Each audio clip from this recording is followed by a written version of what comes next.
Instead of doing the regular car reviews that we do every week, we decided to do something different today. Now it's Performance Appreciation Day.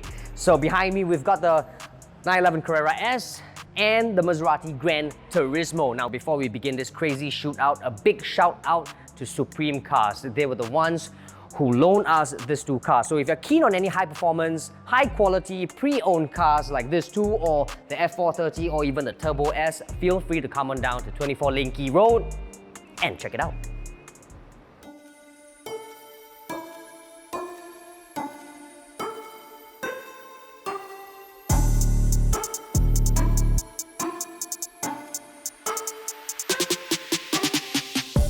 You're looking at $700,000 worth of cars. Just two of them.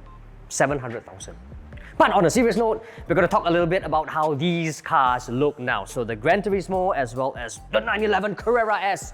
Of course, the quintessential sportsback, that's how everybody always talks about. Obviously, there will always be naysayers. They'll always be saying, oh, the 911 is just a glorified Beetle, blah, blah, blah. I mean, yeah, but you know what? It's a 911. Always remember that. Now, first things first, this car comes with LED headlamps, sunroof, biggish 20-inch wheels as well. Always remember that you are driving a 911, or at least if you have this, always remember it's a Porsche 911. Now I'll tell you how special this car really is, right? This thing right here, the best part of all Porsches, especially this, the sloping roofline, this signature silhouette. Now this car could be decked out in black. This car could be completely decked out in black. You could be driving in the dark, for some reason forgot to turn on your headlights. When people see this silhouette, this thing right here, they know it's a Porsche. That's just how special this car really is. It's a lot of history, a lot of heritage, a lot of signature that goes into the styling of the Porsche 911. And you cannot fault that. It's a lot more than just driving a 2+2 sports car. This is a 911 Carrera S. Another thing that makes this car special is where the engine is located. It's at the back. So instead of having the engine at the same area in front, where all regular 2+2 performance coupes would be, 911 comes here. Another thing special, right? As for the tail lamps, this thing right here, it tells you that it's a 991 generation 911. Now, personally, I prefer this a lot more to the 997. The 997 was still timeless, of course. It was chunkier a little bit, but this just became slicker, sharper. I mean, you look at it, you go, oh, it's now been modernized. This here is the optional exhaust, sports exhaust actually. I don't quite think that they actually look any different from the regular or the standard exhaust, but it's gonna sound and feel a lot better. Obviously, that's only one way to find out, and that's when we fire up the car. But first things first, check out the cabin.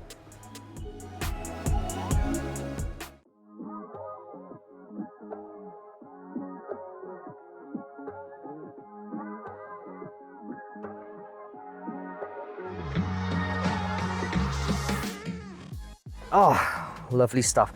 I am faced with a mechanical looking steering wheel with Alcantara, and it comes with yellow stitching. I think the yellow stitching sort of matches the exterior color of the car. Now, I say it's mechanical because it's not just plastic blobs all over the place. It's actually metal with screws on them that houses the steering wheel controls, and that makes it very special. That makes it like as if you sort of see it as something that's very well engineered and very precise. Sort of. It sort of gives you the kind of feeling. Good to the touch, obviously. Now here is the optional sports chrono package. Now you can choose your driving modes from here. It sort of reminds you like Ferrari's Magnetino wheel. Is that what they call it? I don't really know, but yeah. Anyway, you have individual, Sport Plus, Sport, and you can have this. When you order as a sport, as an option, it obviously comes with this. So this comes with this comes with this. It's like, you know, the whole glorified watch clock thingy with the chrono timer. But anyway, elsewhere, now you come in, right? You see all these things here. So many buttons, it's sort of overwhelming. Like you see like a myriad of buttons here, and you're like, oh, what is all this all about? But it doesn't take long for you to get used to. One look and you know it's for the sports exhaust, it's for your dampering system, it's for your dynamic chassis control. They're all here. Up front, again, several buttons here that just throws you off a little bit, but it's all the buttons. These are all buttons that you need to use on a daily basis. I'm talking about aircon control, I'm talking about, you know, the fan setting and all that kinds of stuff. So it's all there. Now, the problem is here. The screen, I don't know how big this screen is because I don't really care how big this screen is, because no one buys a 911 thinking about, oh, why this screen is not 10.25. I don't think they really care. And I really don't think they care about the fact that it's not even colored. It's black and white, by the way. It's not even colored, and I don't even know why. But again, doesn't bother me. Important thing is there's no lag. Right? You can scroll around. Nah, it's very straightforward. So there you go. Elsewhere, right here, more carbon fiber stuff. But here's a really, really cool thing, right? There's a little cup sign here. When you press it, soft opening, and there you go. Who says you can't have cup holders in a 2+2 sports car? That's cool, right? Very nicely done. Like I said, very well engineered, very precise. And then when you're done, you just close it back up and it's just all flushed and nice. Now, you guys might be wondering, if the engine is at the back, where do we put our barang-barang? Well, it's in front, and I call it the frunk. Let's check it out. There you go. Now, you are not going to pass the anti-trolley length test with this one. Neither are you going to fit a check-in luggage, but you can actually fit a hand carry luggage here easily, no problem. All your barang-barang, your grocery shopping, dirty pairs of shoes, clothes, not a problem. But then again, I don't think you'll be able to fit a golf bag inside, but I really don't think you'll drive the 911 to a golf course anyway to begin with, right? So, there you have it. It still gets the job done.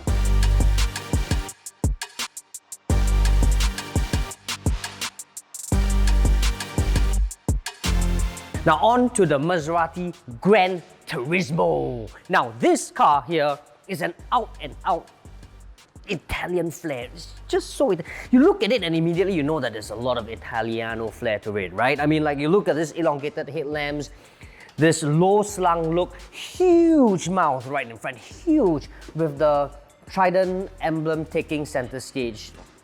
It looks a lot of in fact, it looks like nothing on the road that you see. That's just how special the Gran Turismo really, really is. You don't see another car that passes you by, you go, oh, that's the Gran Turismo. You cannot make that kind of mistake, because this is Maserati's very own signature sort of design. You still get 20-inch Pirelli P0s, huge, just like the 911. And here, all these small little monikers remind you that it's just not an ordinary 2+2 sports car that you're piloting. It's designed by Pininfarina.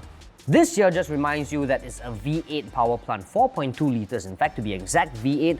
Most cars are 4 cylinders, maybe some 6. When you see an 8, just simply means, well, more powerful, faster, better.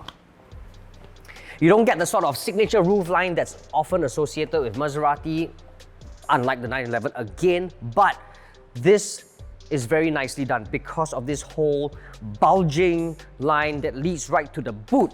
Now, this boot right here, well, it's all in the right place. The engine is in the right place, the boot is in the right place.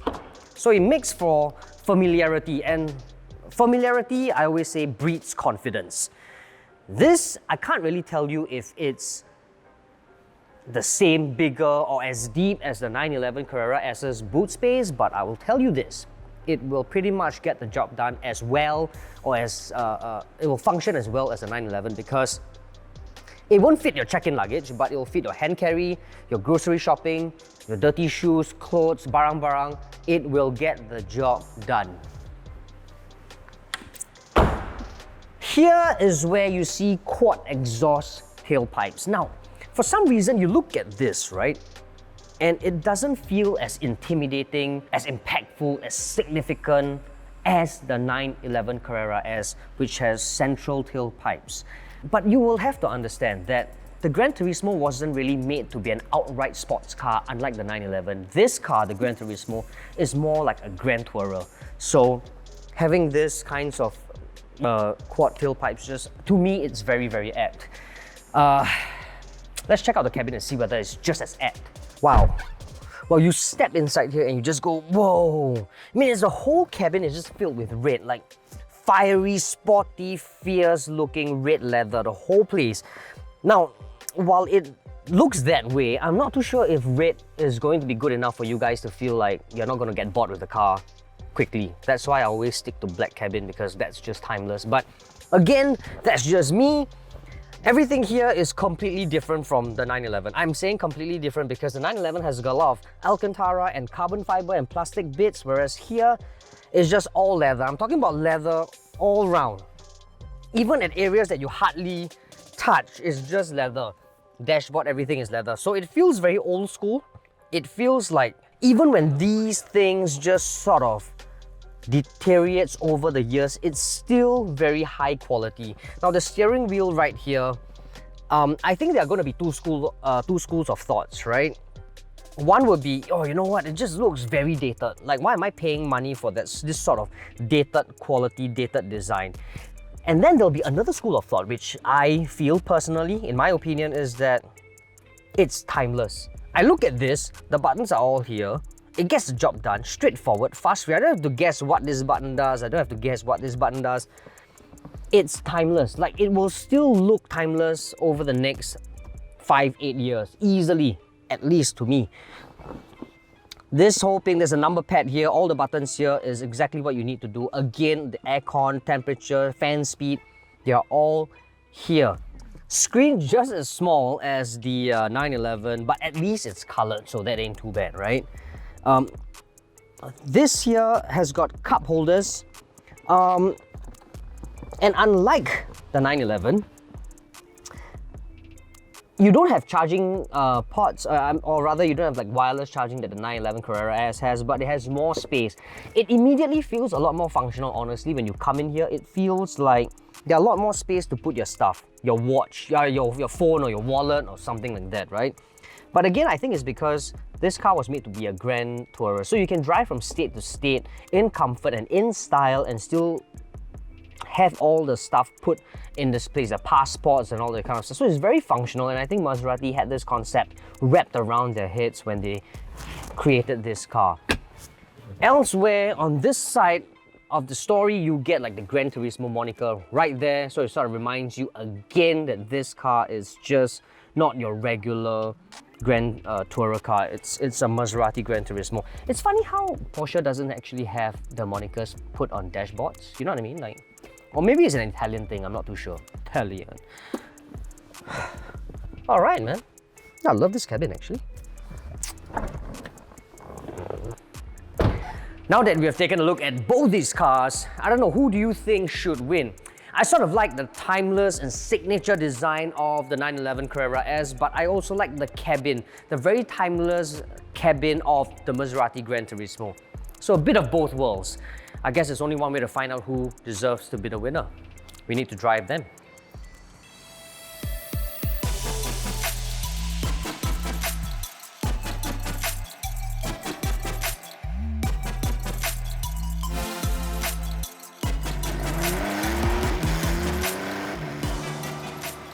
So let's get the figures out of the way first. This 911 Carrera S here has a flat 6 3-litre, pumps out 415 brake horsepower and 500 Newton meters of torque. Poof!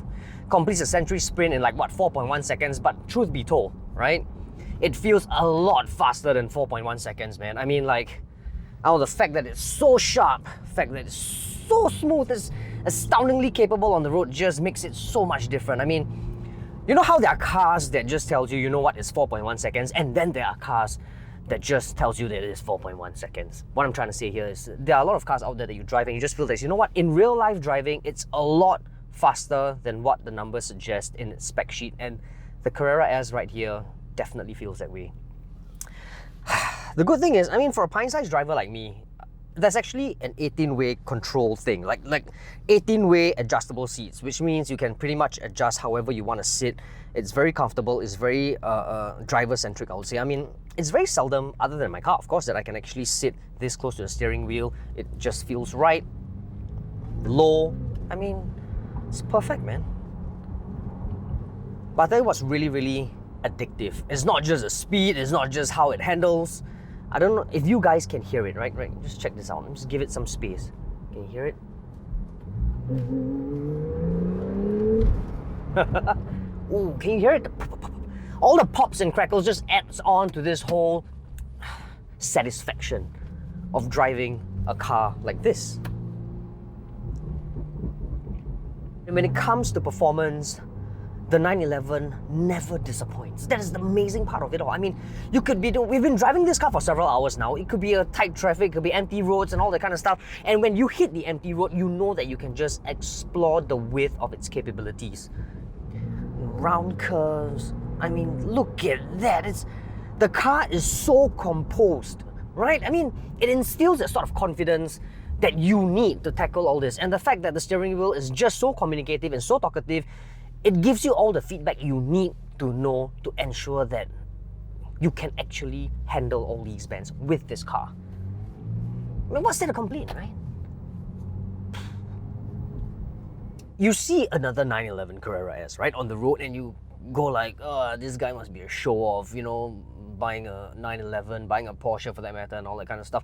I think I used to be like this, simply because I can't afford one, right? So I tend to be a bit more envious and be like, this guy is just a show-off and all that kind of stuff. But I've driven all the different 911s, right? Or even all the different models, including the Cayman and all that kind of stuff, right? It feels like I'm being reminded again just how much enjoyment, pleasure, and satisfaction I can have when I'm behind the wheel of a 911. So I think it's sort of different now. Like if I were to see another guy right now on the opposite direction driving a Porsche, driving past me, specifically maybe a 911, I think I'll just go, oh, he knows, right? I mean, it's sort of like a sharing thing, like, you know, like he looks at me and I look at him and we give like a nod to tell each other that, oh, okay, you know what, he knows a little bit about driving enjoyment, about driving satisfaction. And this is how the car makes you feel over the last couple of hours that I've been in driving non-stop. It just feels that way, you know? I guess the only big question now is, after driving several hours, right, with the 911 Carrera S, can the Maserati Gran Turismo match up to the car's prowess? Can it match up to the entire package that the 911 is? I don't know, I guess it's one way to find out, because this already feels like the top of its class. I'm just wondering, can the Gran Turismo beat it, you know?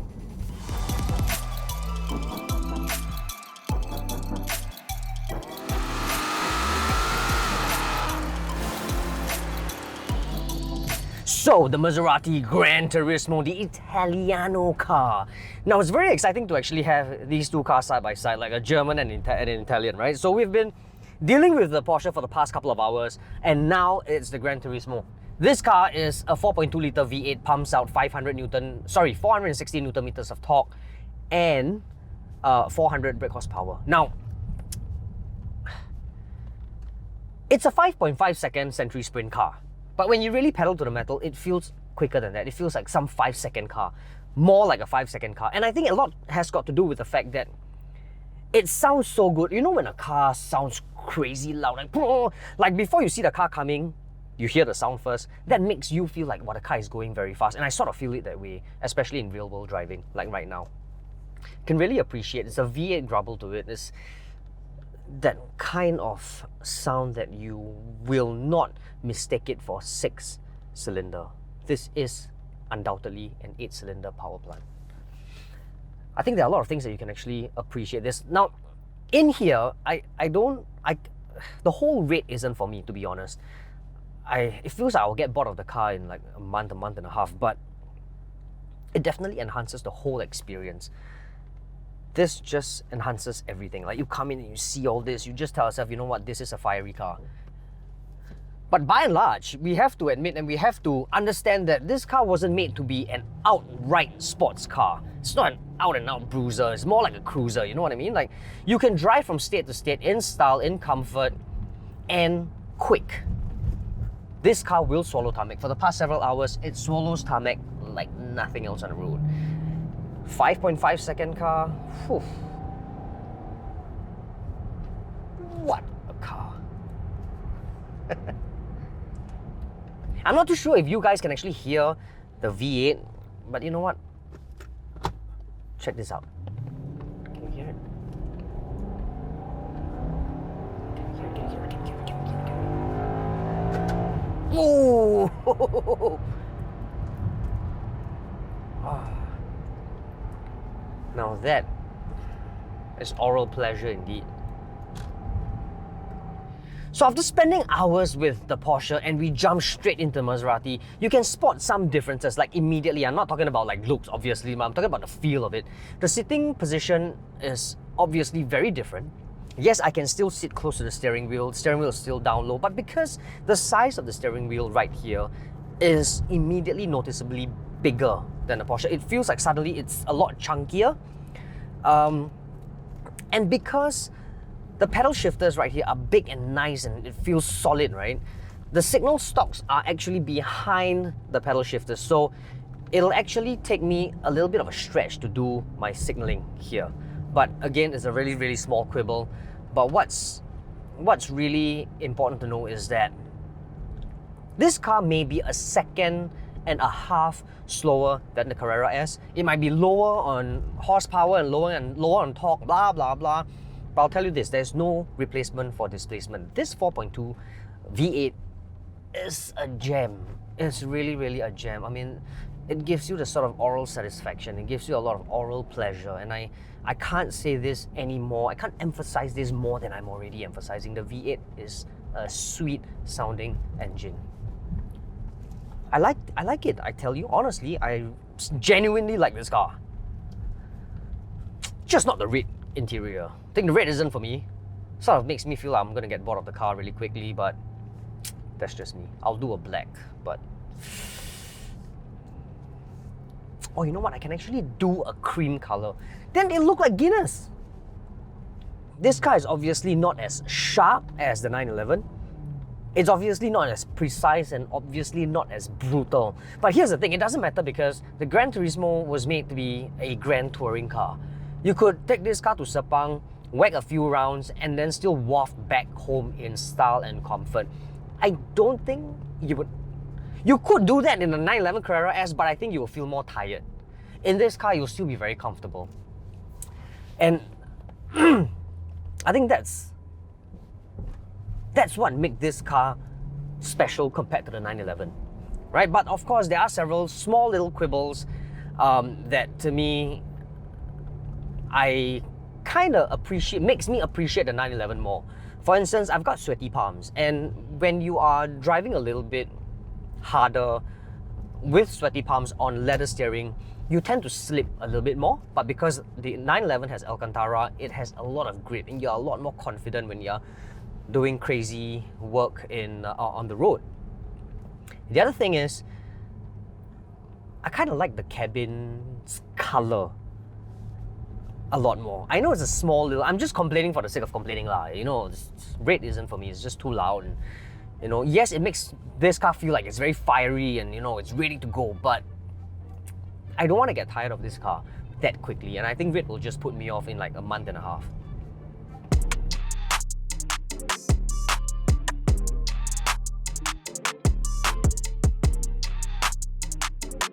Now, after a long and crazy session with these two cars, I finally come to a decision who deserves to be the winner.